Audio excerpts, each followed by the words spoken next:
Podcast affirmation back with the bang. Namhlanje sivakashele ummeli Ngcongo imeya lapha eRichmond. So khuluma about this and that in as far as that municipality is concerned. Uzositshela ukuthi kwenzakalani kulowa masipala omncanyane yawazi omkhulu and then kube sekuba nalena ke emncanyanyana ebakhona kuleya ndawo. Uyena uzosandisela ukuthi kwenzakalani kulowa masipala uSizwe Plus igama. This is a podcast affirmation. Angibikelele babumeya ummeli Ngcongo ninjani?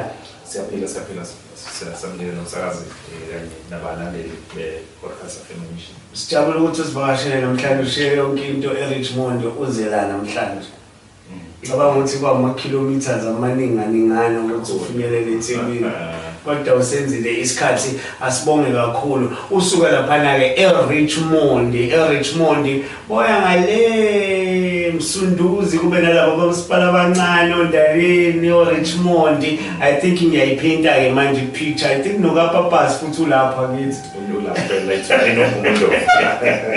ulapho nokaPapas. So into kanjalo ke ngicabanga ukuthi namhlanje ke uzivakashele because lana siyanika ithuba lokuthi mayor bafike bazosicacisela ngezinto abazenzayo ama-programs in fact abanawo ngoba inhloso enkulu ye-podcast affirmation ukuthi abantu bakwazi ukuthuthuka i-service delivery ifike kubona njengoba isuke ithenjisiwe ngokwama-manifesto Mr. Mayor. Nsuke niwathembisile njalo. But kuyayithenda baleka after ama-manifesto or after kids. Khona umunye usakaze ngimaziyo uthi thola kwekhansela emva kokhetho. Ngathi ngiyamazi ngicabanga umuntu webhakede bokukhuluma kanjalo. So ngitshele Mayor mhlawumbe bongasicacisela nje kancane ukuthi imeya iyubani isuka kuphi abantu bathi bakwazi kangcono.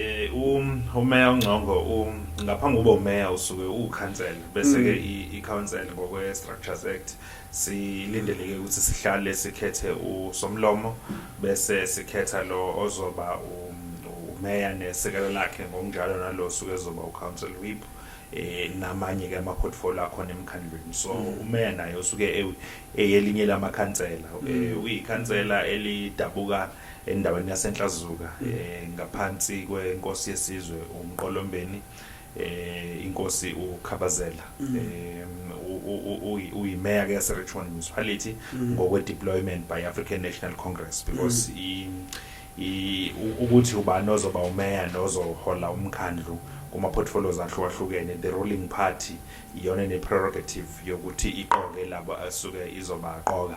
Ngingeneke icathulweni zokuba ikhansela qale lapho ngoNovember 1 kunyaka ka2021 ngabe ke sengingena futhi esihlalweni sokuba umeya ngomhla ka9 May ku2023.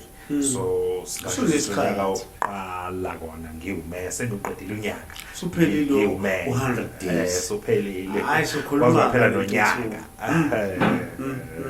I know kuyazwakala kuyazwakala ngicabanga ukuthi usuka lapha kwesikaSamora impela uyena CEO uSamora usenobhala we-ANC nje uyena kade uyena meya engene necathulweni zakhe.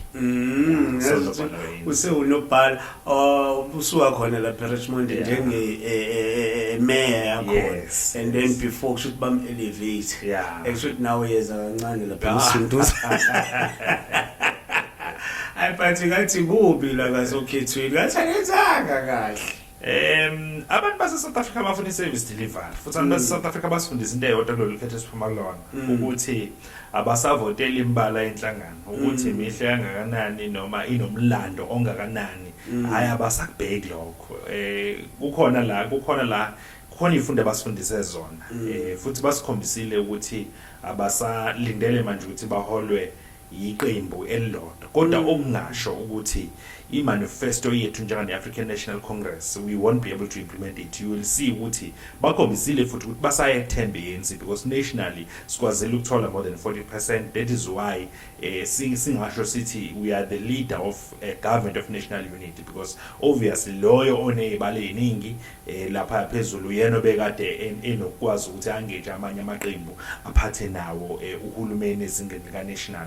Ngokunjalo ke la kwi-province iyakwaZulu Natal kwamanye senze kahle kakhulu, kodwa la KwaZulu Natal ikhona la esingenzanga khona kahle, kodwa ke it's understandable.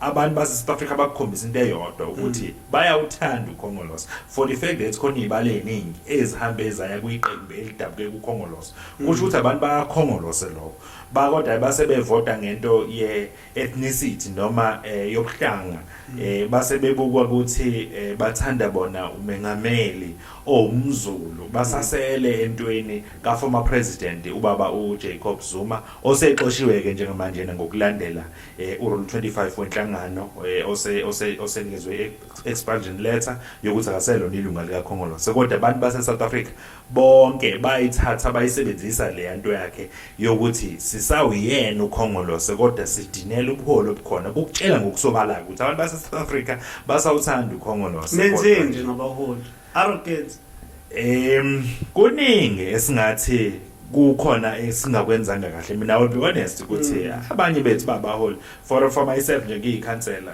okunye okube sikwenza ukuthi sifike sikhethwe sikhankase sithembise ukuthi soba khona sobalalela abantu sobahlonipha mase sikhona ekhundleni. Abanye bethu abenzi lokhu inhlangano esuke ithe izokwenza, kodwa ke into engiyithanda ngayo ukuthi iyayithatha inyathelo yabo futhi inyawo phela zigcwala udaka uma bukhona ubufakazi bokuthi wenze ukuphambene nenqubomgomo yenhlangano.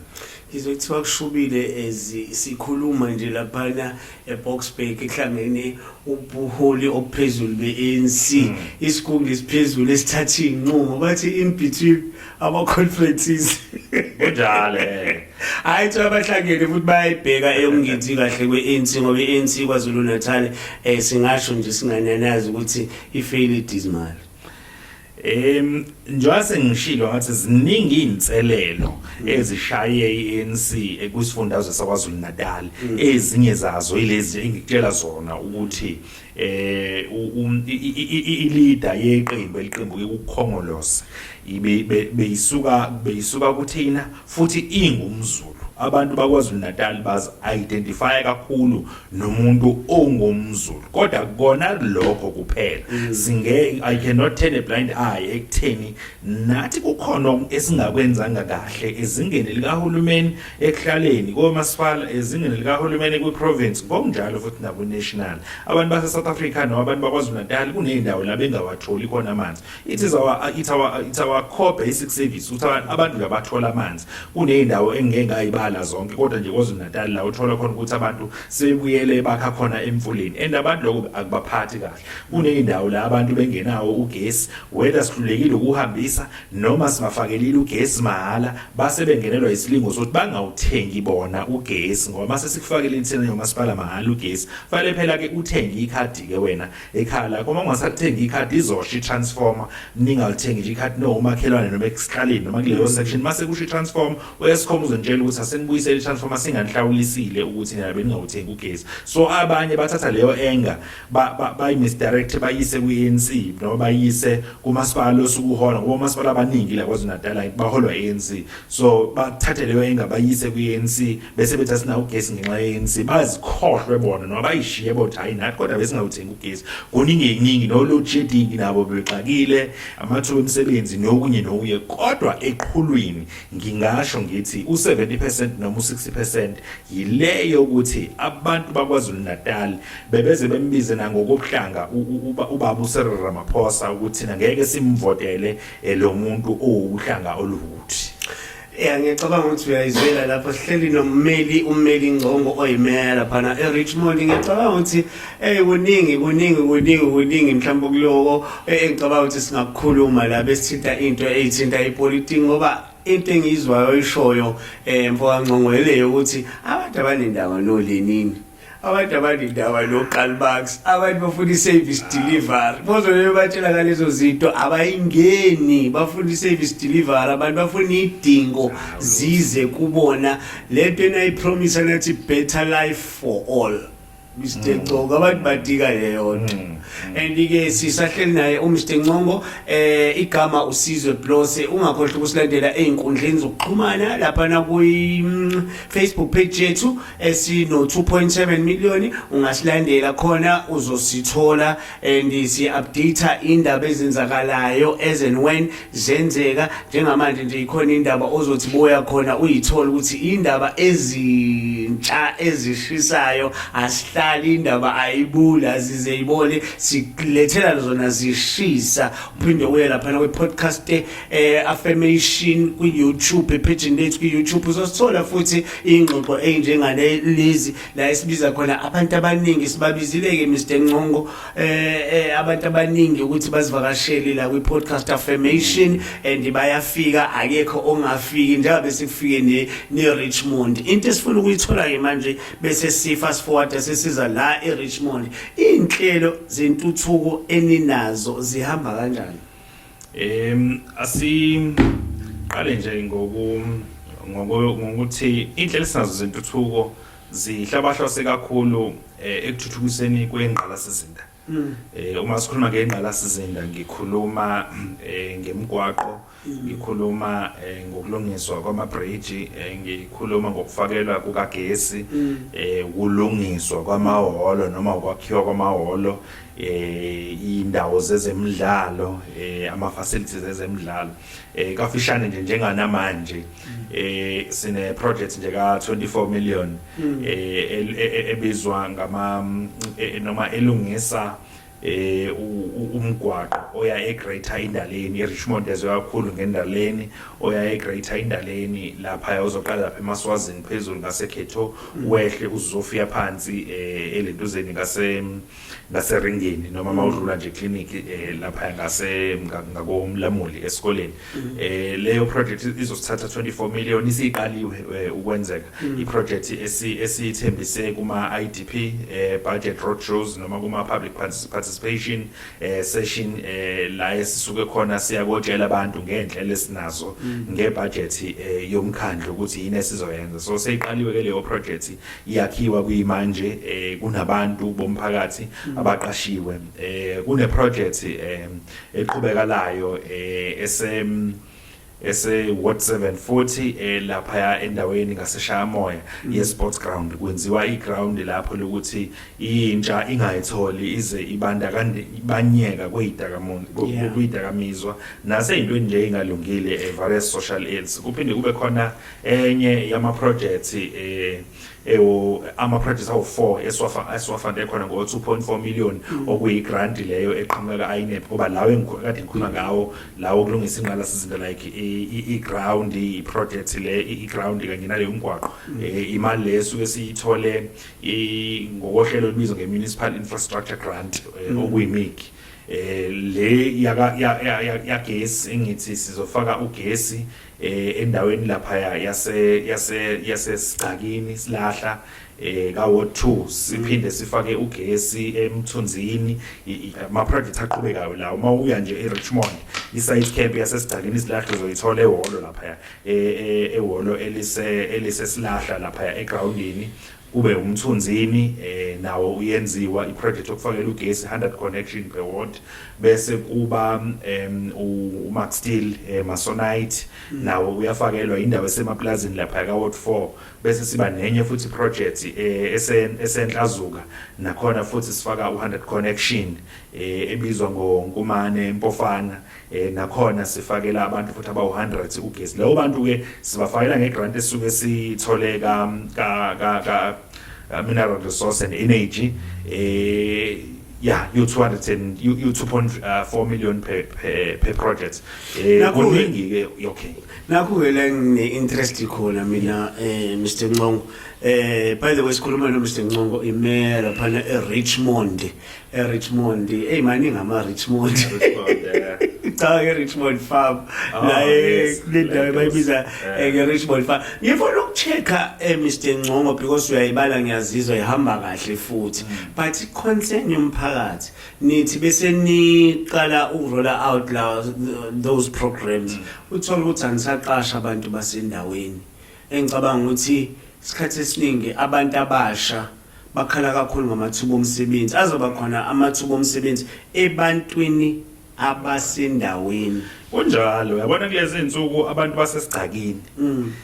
basesigcakini indawo nje lapha esesigcakini esizwela ngakho nani bakhona ngoba bashelwa ama transform awakhanyi kuyimanje kodwa abaningi babo babevele ngenxa yokwanda kwabantu abasuka endaweni zasemakhaya bese beze endaweni eziseduze nedolobha ngoba esigcakina kulona idolobha kodwa kuseduze nedolobha bafike ba-erecte lapha izindlu zokuhlala ezihlukahlukene izinto eziformal izinformal bese bengena ugesi babe bayoxhuma kuma transformer beyitholela abantu abazobaxhumela nje bona ngiya kuleyo yoqasho beyitholela abantu abazobaxhumela bona uthola ukuthi transformer manje isiyasindwa ngoba ayidalela ukuthi ixhume noma i-energy yayo ayidalela ukuthi isupply imizi ewu100 iyayidalela ukusupply imizi ewu21 kodwa ithola isisupply 100 or above bese iyashakele utransformer uthola ukuthi kwalabo abakade bexhunyelwe abawu21 base bewurobhile ugesi mebe urobho ugesi itransformer ke igcine ingasahambi kahle kahle phela usawuthenga ugesi mayisisha kwesicom wenze audit ubothi hayi labantu bebevele bengawuthenga ugesi kodwa futhi siyathola masilande ukuthi khona nabanye ababekade bengazi beze befakelwa wona ugesi so ke sine project ke leya 2.4 million engikhuluma ngayo ukuthi sifake lapha ya esilahla Sigcakini le project izosiza labo bantu siyileke kuyithule namanye siyaya uma iproject izo emphakathini asiyisi ngaphandle ukuthi siyithole emphakathini bese sichaza namathuba omsebenzi azoba khona kade ngiye khona ngihamba no deputy mayor lapha ya eSigcakini ukuqala nje kaJune besikhona siyekothula leya project abantu sabatshela ukuthi izoqasha abantu abangaka sayisebatshela futhi lawo bantu abazoqasha cha asizobaqasha ngo WhatsApp futhi asizokhipha ama application azoba kulabo abadinga like ama formal qualifications yabo sabese labanye abayi general labor siyabaqasha khona la emeetingini baqala bathi hayi sacha kwamanje siyaqala ahlukaniswe ngokwama section ke ukuthi Sigcakini sinama sections amangaki baqala abantu baphakamisa saqasha yabo basahamba sesiqashile labo bantu basemsebenzini manje bagqoka imayenzeka nini after ama elections or before ama elections after ama elections and project sithule after ama elections because asuona lo hulumeni efayile uthembise bese kudlula ukhetho sithule cha nje kubantu sikhona sibhizi esasikuthembisile because it's our commandate and enye yezinto engijabulelayo nengiyithandayo ukuthi lapha eRichmond municipality ipublic participation sibeke eqhulwini kakhulu ngoba ingakho singenawo namamasha amaningi abantu abasuke bezomashela nje ukuthi idinga abayitholi noma ulwazi abanalo sike sanemashi nje yodwa kulindelekile ke nayo mayifika application yayinelog yayiclear MKP mash so ikwazi ukuthi ngoyilandeleke imithetho sabalalela sabathethela beza komasha ezinye zeyikhalade bekhala ngazo umsakazi kade bekhala ukuthi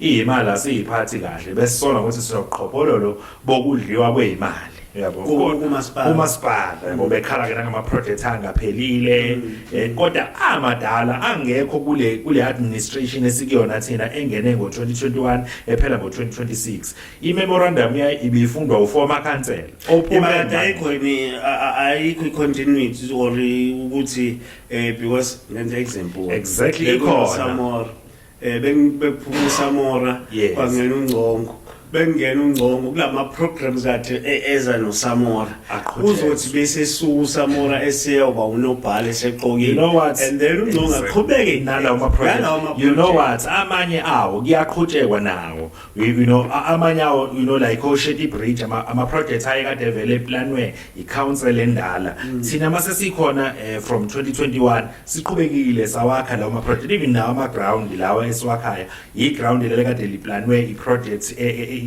lingene ku-IDP from the previous council kodwa linga-implementekile. Ngiyamina ekutheni ke bamasha ngama-project abathi awaphelele ngithi amanye awukwazi ukuthatha over project ekade ine-mismanagement of funds uyayizwe ngisho noma okutholakale ukuthi kwaba nalokho esikubizwa ngo-unauthorized, fruitless and wasteful expenditure. Leyo ke isuke isazo-investigatewa ngendlela zakhona. So bebemasha ke bezoletha iy'khalo zalawo ma-project ekuthiwa awaqedwanga kodwa ngokwembiko yaka-finance neka-auditor general kwatholakala ukuthi lawo ma-project ziningi izinto ezingahambanga kahle kuleyo council ababekade bekuyona laba kade bemasha. Uzokhumbula ukuthi abantu bayiqembelisha abantu vele abasuka kuthina abaningi kade beyo-MEC akade bamakhansela ebeyizimeya behosomlomo beho-deputy mayor. Ngiya kuleyo ukuthi i-public participation iyona nto esikholelwa kakhulu kuyona ukuthi abantu abatshelwe ukuthi umasipala uhlabahlose ukwenzani, imaphi ama-project akhona, imaphi ama-project abhizi aranayo, and we do i-oversight. Abantu bayasilethela ama-complaint iyenziwe impela le project kodwa ayihambi kahle, sisondele siyobheka. Yabona njengamanje enye project esiyenzayo ukuthi sizolungisa iy'tolo lapha yakhona iy'tolo lezi zama-SMMEs abantu abadayisa emgwaqweni ezigudla lapha i-rank yase-Richmond ilento ezigudla i-shopping center yase-Richmond le ababiza nge-Richmond shopping center. Imphemekele izolungiswa ibe sesimweni esihle, sithole imali enganga no-3 million okwamanje esithole ku-ETIA i-Community Development, Tourism and Environmental Affairs. Zizolungiswa lezo iy'tolo sesithulile leyo project kubhizi nje zizolungisela ukuthi iningi imali municipality. Enye yayo siyithole like from equitable share lesithola ku treasury, sithole ama-conditional grant njengoba ngishilo, sithole uMIG municipal infrastructure grant bese sithola no-INEP lesuke siyithola ku Department of Energy and Mineral Resource. So lezo imali masiyithola ngeke ngisho ngithi ningi incane kakhulu kuneyidingo ezisebantwini. Abantu balindele okuningi bangaqonda ukuthi simasipala onama-ward awu-7 othola i-budget allocation encane ngenxa ukuthi sumasipala omncane ngesizifane nesikhondla salo masipala ngesikuona njengamanje na esiyitheku esinemali eningi esitholayo siphinde sicollect kakhulu na kwi-revenue. Yabona thina abantu bethu abaningi mhlambe singathi less than 10% who afford ukuthi bakhokhele ama-rate yilabo abasedolobheni esikwazi ukuthi sibenzele nezinto ey'fana no waste collection and so forth. Abanye senza waste collection but they don't pay even a single cent. For instanceosiyathuthuka ka-Ward 2 Hopewell Ward 4 yabo siqalile senza ilentuzana uqoqo kadoti kodwa they don't afford yet ukuthi bakhokhele ama-rate and yet they expect ama-services amakhulu. So ikhona imali esitholayo kodwa ayanele yabo. Kodwa okusijabulisayo msakazi ukuthi we are able to account for each and every single cent esilitholile nesilispendile ezomasipala. Izolo nje kade sila emhlanga la eCoastland u-AG usirecognizile njengabanye bomasipala abane ekuthiwa benze kahle kwezeyimali. Sithole nje i-certificate of being a municipality with sound financial management.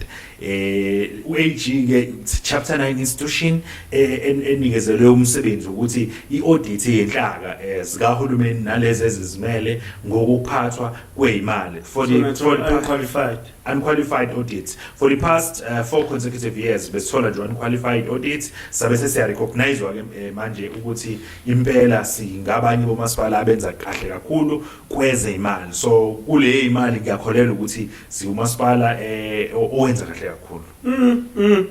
Uyayizwela Mr. Ncongwe yayibeka lento nje ukugijima nayo futhi uyambona ukuthi isuka ngaphakathi yena beyichaza lento eyenzeka eRichmond. Igama uSizwe Plus. This is your number 1 KZN podcast affirmation. Sizwe Plus ohleli naye kuyoze kube ukuthi siyayivala no Mr. Ncongwe ummeli Ncongwe hayi ukuthi ummeli yena but ummeli ngokwethu ukuthi abazali babe nesifiso esagcina sikenzekanga umbeli Dlogo oyimeya yase Richmond njengoba ngitshelile ngathi siyabalanda umasipala ngoba sifuna ukwazi si worried ngentuthuko ukuthi akungaba ama manifesto nje asho lokho ngizwe kwazothi ipolitika ngiyeke khona kodwa umholo wathembisa isikole somewhere else private school kodwa khana ngokuthi asikakaze kwenzeke leyo nto enjalo but angazi ukuthi kwenzakaleni kubambeni mhlawumbe nabo sisazoke siba invite bazosichazela ukuthi ezintweni ezinjalo lezi esuke ithenjisiwe kusuke kuzohamba kugcina ibose kugciniphi yabona into yethembiso kukhona inhlangano engeke ngayibona lapha eRichmond yenza into enhle nginawo umona ngiyayijabulela into eyenzile inhlangano yakhe indlu eyodwa yakhe lugogo wadilikelwa indlu ngesikhathi seyikhukhula ngangishayela isandla leso senzo thina njenganohulumeni oholwa African National Congress njengoba umasipala oholwa ANC lapha eHopewell sakhe izindlu njengamanje usonkontele kuseFielding njengoba ngikhuluma ezingaphezulu kwe1000 lezo zindlu bedibhizwe izindlu ezindala ezazakhiwe ezifeyile standard esithile ezaseswa ngazo kwa human settlement zaseziqalwa phansi zanwetwa futhi kunosize zazikade ziyiwona ezifakwa isilingi zifakwe nogesi ngaphakathi ojubiwe eyiseqophelweni nje elihle kakhulu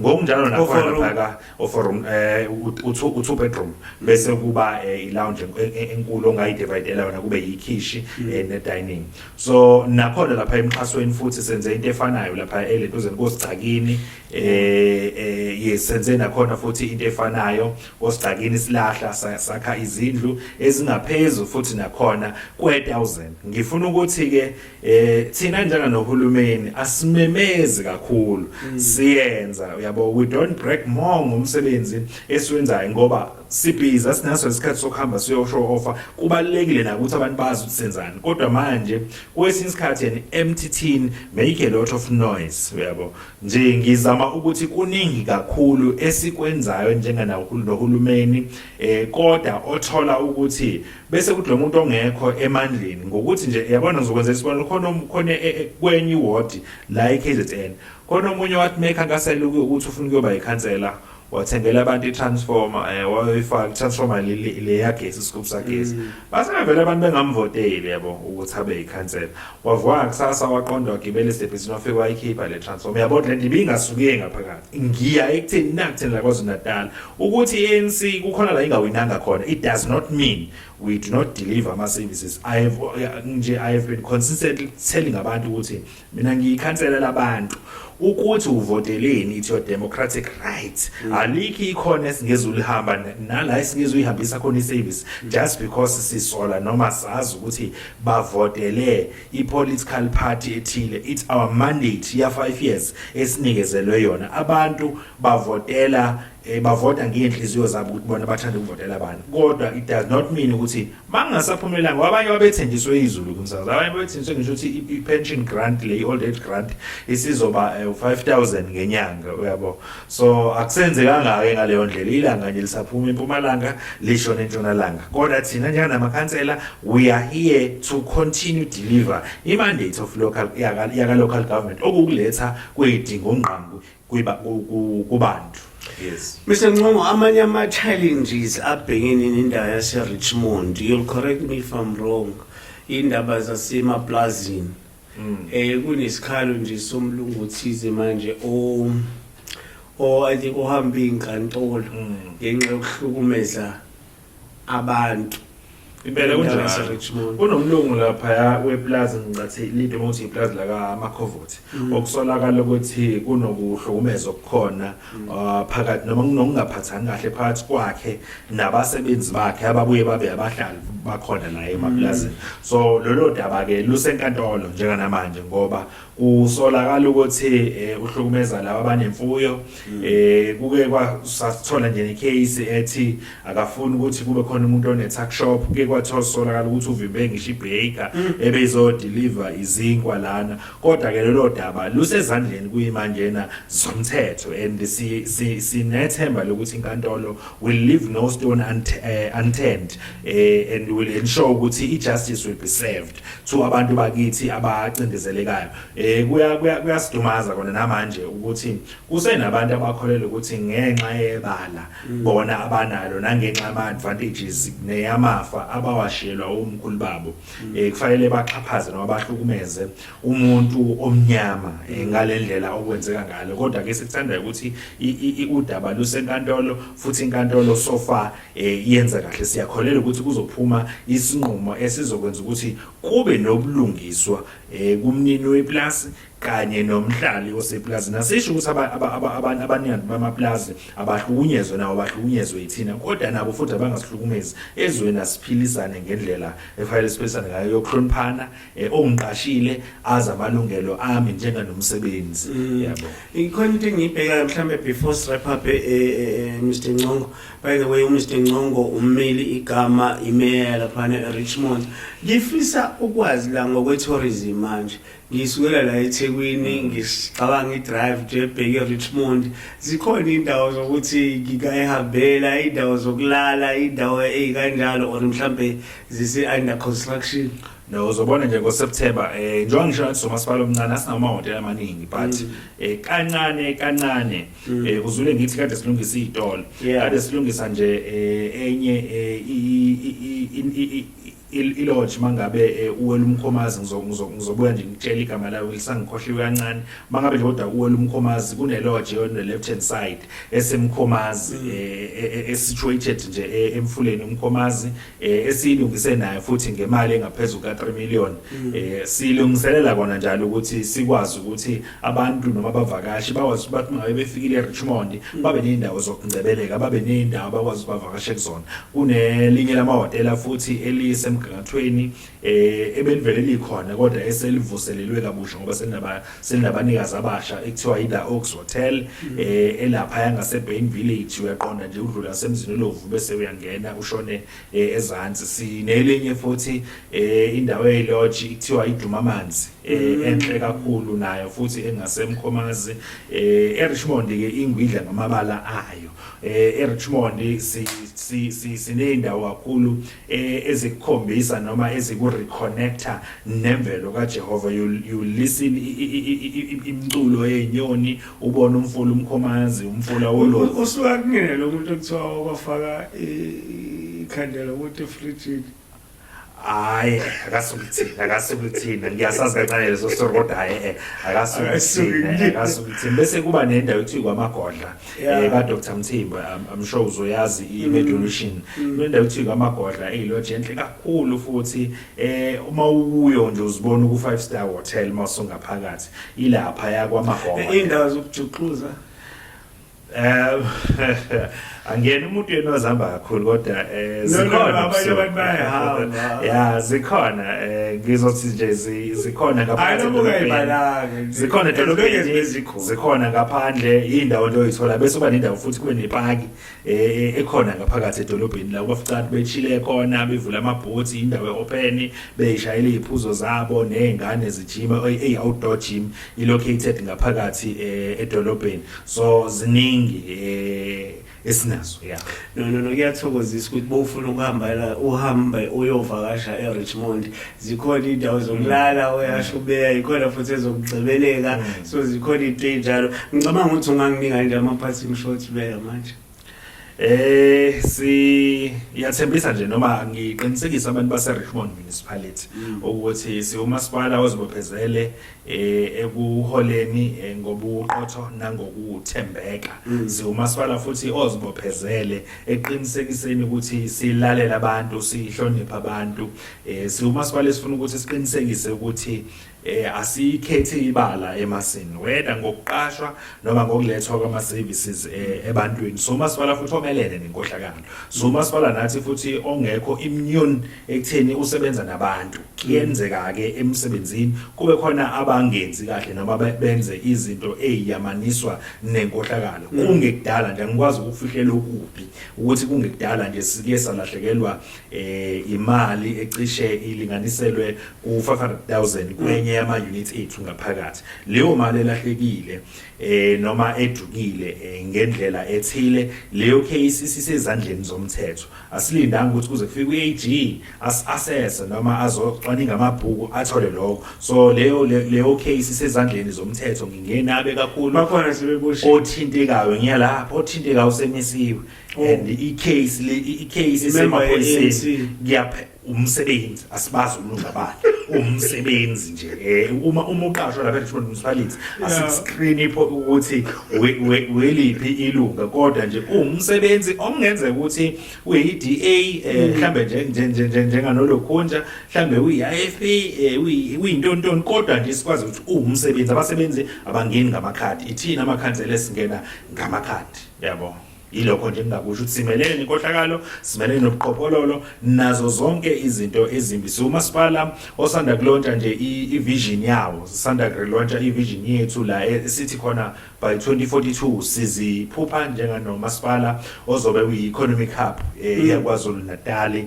Kafishane isinje by 2042 Richmond Municipality will become the smart city and the agricultural hub that will be able to provide ama citizens by health and social well-being.